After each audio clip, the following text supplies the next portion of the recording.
If the upcoming console generation with the announcement of the PlayStation 4 is any indication, developers will be continuing to push more toward realism. By this, I mean that more detail on character models and textures and environments and more interactivity within that environment are continuing to blur the line between gameplay and realism. I often wonder if there is a line we have to draw, and at what point does realism add or take away from gameplay and affect its storytelling. I first wondered about this with the release of Max Payne 3.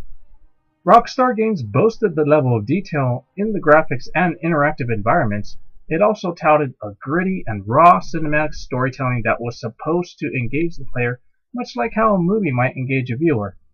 All these things sound good on a conceptual level where gaming tech for the past 15 years has continued to polish these aesthetics in service to new gameplay experiences. But when I played through Max Payne 3's single-player campaign, something just didn't quite click. I mean, it didn't feel like a bad game, and the production was top-notch. It just wasn't really grabbing me the way the original Max Payne grabbed me, and I don't think it was just my nostalgia goggles getting in the way. Now, one of the things that made the original Max Payne game stand out was its addictive, fast-paced, and stylish gameplay. It also gave the player multiple weapons options in dispatching enemies, something that games like Doom and Duke Nukem 3D handled very well without breaking the balance of their difficulties. But for me personally, the highly stylized noir story told in a low-budget but effective graphic novel pages with spoken dialogue and somber music set the tone well and pushed me to keep playing. It was kept sparse, to the point, and entirely skippable if the player just wants to get in there and start offing some mobsters. And despite some minor criticism and less than expected sales, Max Payne 2 for me was just as strong as the first game, and it even had a stronger narrative and tone that even to this day stands out for me. It wasn't so much the tone or the dramatic changes that I didn't like Max Payne 3. It was its effort to push and boast how realistic and relevant the franchise can still be with this generation that turned me off. For instance, while the shoot and dodge dive bullet time mechanic was kept, this game made sure to remind me how impressive the environment is by frequently interrupting the dive if I accidentally dove into a wall or table followed by an animation of Max getting up that left him too vulnerable to gunfire. And following the tradition of Halo, this game limited the number of weapons you can carry to 2 weapons so it could feel more modern and realistic.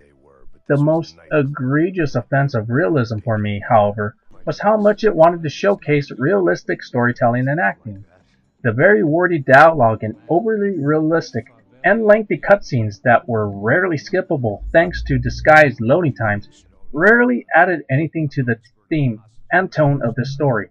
And just because a game can show off realistic dialogue doesn't mean that it will automatically make the story more interesting and compelling.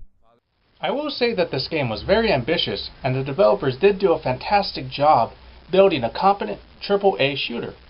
But Max Payne 3 is just a glaring example of how realism doesn't always make for a game that all players will enjoy.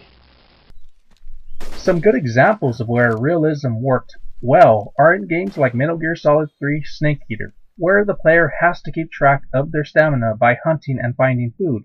It never felt like it hindered the gameplay, and it kept it within the context of the game's challenge.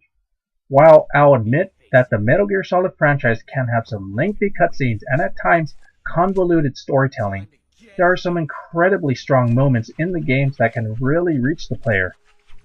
Silent Hill 2 is another great example where realism in storytelling and gameplay is meshed by creating the experience of desolation of a character who can barely fend for himself in a hostile environment.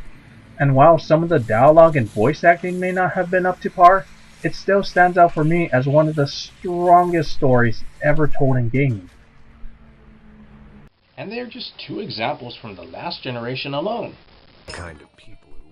I would never denigrate the ambition of developers using realism in gaming, but realism should serve as a tool to enhance gameplay mechanics within the context of a given game.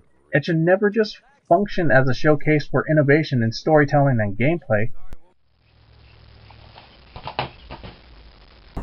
If the Tomb Raider reboot and many other franchises this generation can showcase realism effectively, then I think the next console generation will have a bright future.